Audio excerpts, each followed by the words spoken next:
Okay, cool. Awesome. So I wandered across your profile on Instagram and I was like, I really want to interview this girl for sure. Aw, Yeah.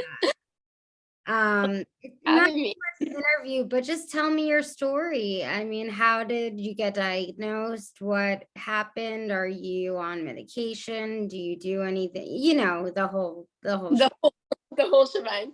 Yeah, so I got when I was 23 years old, I started having random symptoms here and there of swelling of, fingers or feet, ankles, stuff like that. Um, but I am very stubborn. So I didn't seek medical attention like right away. right. I waited until like it was starting to impede on my work and stuff. So was a dental hygienist at the time. Okay. And my fingers and hands were getting so swollen that like I couldn't even put gloves on. Like Right. I just couldn't actually even do my job anymore. Right. So I was like, okay, it's time to go see somebody about this. Obviously, it's not going away on its own. Right. And I didn't have a family doctor at the time. Are you in the US or in Canada? In US. Yeah. In US. So I'm in Canada, so obviously the healthcare system is a little bit different. But I didn't have a family doctor, so I just went to like a walk-in clinic to, figure out what was going on. And that doctor sent me for some blood work. And then he's like, we'll get back to you whenever we get the lab work, whatever. It usually takes a couple days. But it had been like a few weeks and I hadn't heard anything. Right. So I called the clinic back and I was like, hey, like what's going on? Usually no news is good news, but like in this, I knew that it wasn't, because clearly there was something wrong with me. Yeah, they had to figure out what was going on. Yeah, exactly. And apparently the lab had like forgot to send my results back to that clinic because I wasn't like a regular patient there. Right. Yeah, so then it took a couple days, they got it, and he called me back in and he's like, I can't say for sure, but like your labs are all out of whack and I'm pretty sure that you have rheumatoid arthritis. Yeah, because your SED rate was probably high or something. Yeah, right. rate was Yeah. high, and it was like over 300, like it was crazy. Yeah. And then I was also positive for the RH factor. Okay. Okay. So then he was like, I have to refer you obviously to a rheumatologist. And yeah, so he sent the referral off, and everything takes time in Canada because I mean, it's great that healthcare is free, but it just everything is so. It took like maybe 6 to 8 months to get an appointment with the rheumatologist. Wow. And in the meantime, you're in so much pain, you can't work. Yeah, just kind of dealing with it because they couldn't, right? They couldn't actually. What did you do in the meantime while you were in pain? Did you just like chug a bunch of like Tylenol basically? Again, I was like super stubborn, so I was like, no, I can deal with it, it's fine. So I just kind of lived with it, but like I was miserable. Like I was having like a hard time walking, and like everybody was commenting like, Julie, what's going on? And I'm like, I don't even know what's going on. I know something's wrong, but yeah, so that was a definitely difficult part of, of my life, waiting for the actual diagnosis. Yeah, what's wrong with me? That question for sure. Yeah. And then finally got to the rheumatologist. He ran some more labs and confirmed, yeah, you actually do have rheumatoid arthritis. So he started me on methotrexate right away.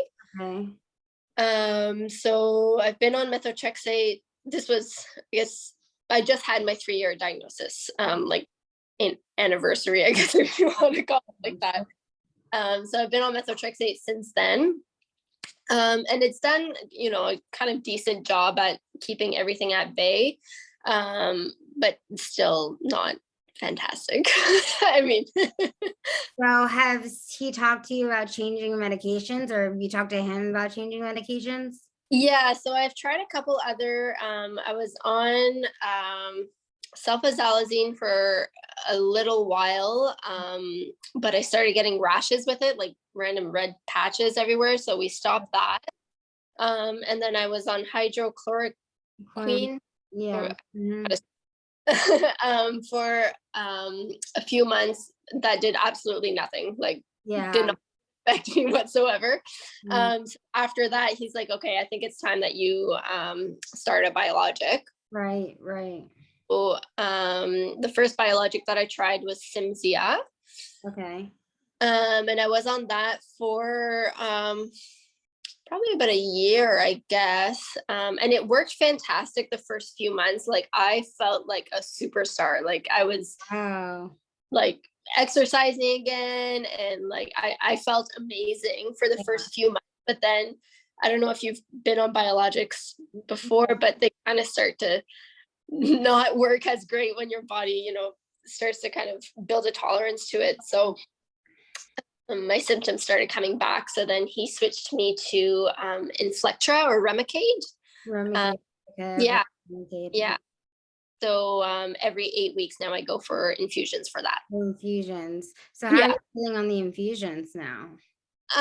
It took a little while to start to take effect. So I've been on it now, maybe 6 or 7 months. So it's finally starting to kick in.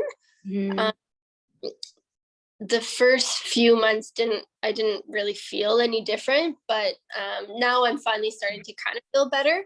Yeah. Uh, my ankles are way better now, so like I don't walk with a limp anymore on a daily Yeah. basis. My wrists are still really, really swollen, but I'm hopeful that it's just going to take some time to maybe kick in. I don't know. Yeah. Yeah. So are you working in the meantime or like, Yeah, so I'm not working as a dental hygienist anymore because it's just too much. I can't handle the hands-on stuff. But I'm working as a treatment coordinator for. Sorry, hello. oh, it's okay. This is the third interview I've done with a dog, and I have a dog too. So it's, Yeah, just yeah. wants I'm working as a treatment coordinator for a group of oral surgeons. Okay. Still kind of in the dental field, but just Right. administrative compared to the hands-on.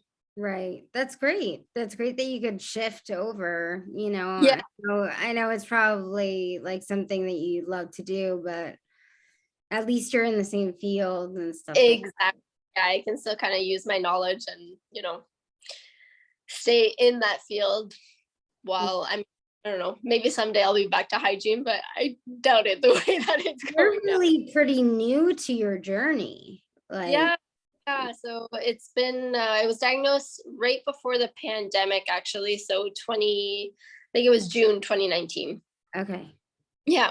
Yeah. So this is pretty new for you. I've had it since I was 7 years old. So Yeah. I'm 35 now. Yeah, you get to, Yeah. I don't know, we'll see how it pans out, I guess. I mean, I just hope that, the infusions start working for you and you find something that gives you some relief. Do you take anything else with it? Do you take any supplements? Do you take any vitamins? Do you take anything like that? I try. I am so bad at like being consistent with like stuff, like even for so I'm still on methotrexate injections. Okay. Um as well as the infusions, but like I have to write it down on a calendar because if I don't, like I'm not gonna take Yeah, it. yeah, yeah. So, I mean, yeah, I try to take supplements and vitamins and stuff, but I wouldn't say that I'm taking them consistently. Regularly or anything like that. All right, cool. So once you found out your diagnosis, how did it like make you feel? It was definitely tough to, be diagnosed. I mean, you were obviously diagnosed way younger than I am, but being in your mid 20s, just kind of starting your adult life and then being like, oh, here's an incurable illness that You were just handed, and yeah, yeah. So it was definitely hard, but like I found that finally actually getting the diagnosis of like knowing, okay, this is actually what's going on and you're not crazy. right, um, sure. that little bit of comfort, I guess. Yeah, yeah, very cool. So let's see, gave you some comfort to get the diagnosis. Now, around that, do you think your social life has changed? Do you think that, like, what has changed about your life because you have arthritis? That is a good question. um, I guess like social life wise, sorry, I'm just gonna let the dog out because he's gonna keep. Okay, do it. Hey, go.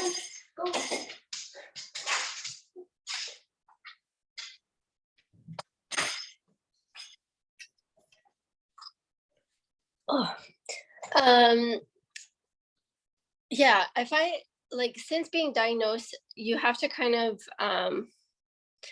plan out a little bit more. Like you can't just go out every night and it's all going to be okay because you're going to be paying for it, like energy wise, fatigue wise, the follow. So just kind of planning out, okay, maybe I'll go out for dinner this night, but I have to make sure that the following day I'm going to have a rest day because I'm going to recuperate. Right. So just planning your week, your month, day to day sort of stuff, even hour by hour, Yeah, sometimes it's minute by minute. for sure. Yeah. I'm definitely a lot better now. Like energy wise, I would say. Okay. Before I started the biologics, like my fatigue was incredible. Like I would drive home from work and almost have to pull over because I was like falling asleep because I was just so exhausted all the time. Yeah. But I find like the biologics have definitely helped with that. Mhm. Now, do you have any co-diagnosis, or is it just RA that you have? Just all right so Okay. far. That's good. That's That. really, no, that's awesome. That's really Yeah. good. I mean, so many people are like dual diagnosed, and then they have to deal with another medication on top of another medication. And I mean, you already have to deal with two, and that's overwhelming. So, Yeah, no, I'm thankful that it's just the one for now. Hopefully it stays that way. But yeah. Yeah. So are you living by yourself? Do you have help if you need it, or? yeah, I live my boyfriend and I bought a house actually right around the time that I got diagnosed. Okay. Um, so we've been living together. I mean, we were living together previously before we bought the house. So I mean, it's been a while, but yeah, he's definitely there to help me out. Even some days, like if I don't know, I can't get my bra class unclipped, Yeah. like, and Yeah. like not sexual way, like it's Yeah. very No, I understand. like yeah, he'll help me get dressed, he'll help me tie my boots, or in the wintertime, it's obviously summer now, I'm not wearing boots, but he's yeah, I'm very very thankful for him for sure. Oh, that's awesome. What's his name? Travis. Travis. Cool. Yeah. Well, tell Travis I say thank you too. I will do.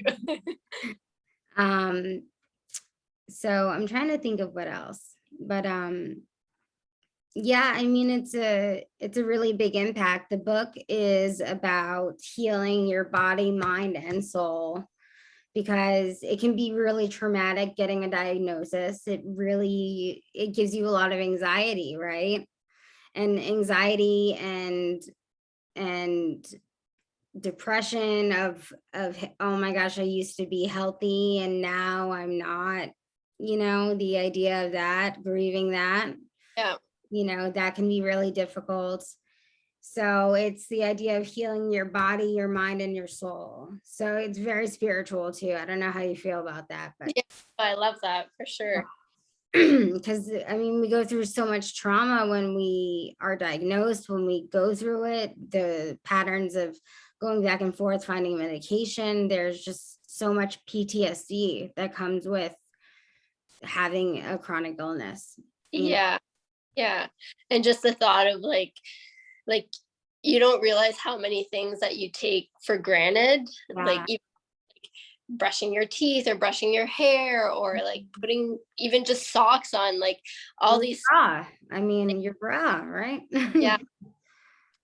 Yeah. uh, so I don't know where I was going with that thought, but Oh, but taking everything for granted, you think back and you're like, oh, I never used to have a problem doing that. I never used to have a problem doing that. Yeah, yeah.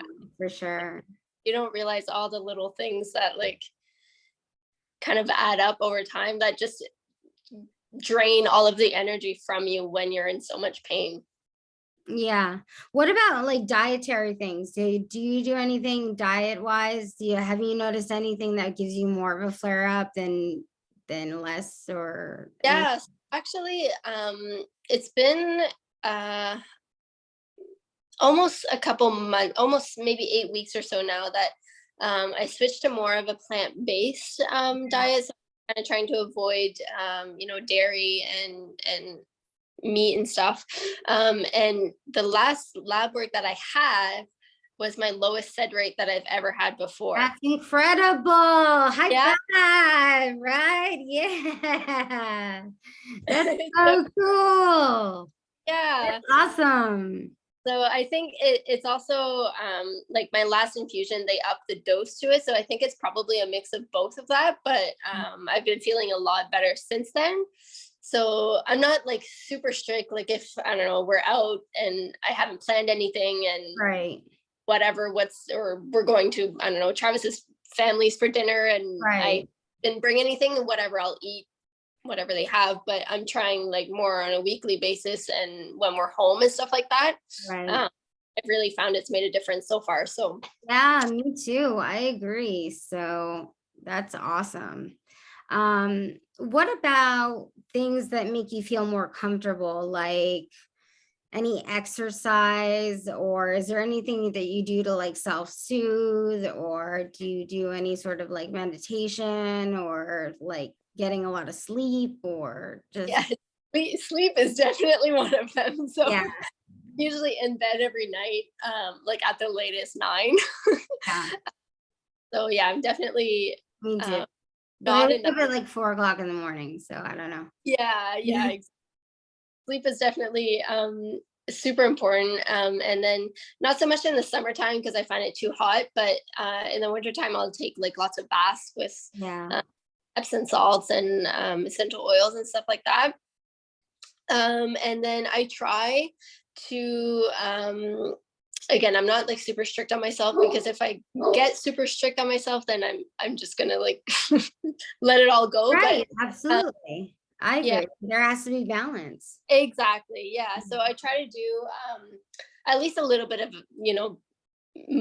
mobility or whatever exercise, at least a little bit every day, as like doesn't have to be, super extensive, but 20-30 minutes, if it's just even just walking the dog for a little bit, or a little bit of kind of Zumba Yeah, just stuff. moving around, something. Yeah, Yeah. exactly. And if there's one day that, You can sorry, go I'm with the dog dog, in your head.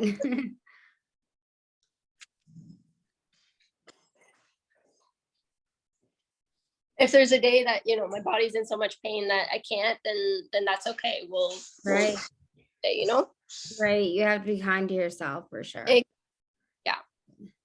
Well, this is awesome. Thank you so much for taking the time. I'm recording, so this is going to be great. And I'm still in the midst of putting everything together. I'm talking to like holistic doctors and like spiritual healers and just people every day like me and you who just have it and are going through it. And so like I said, the book is going to be broken up between like body, mind, and soul, and then the last part is going to be like everybody's stories, like what. Oh, I like that. So if there's something that you could say that you would want people to know, what do you think it would be?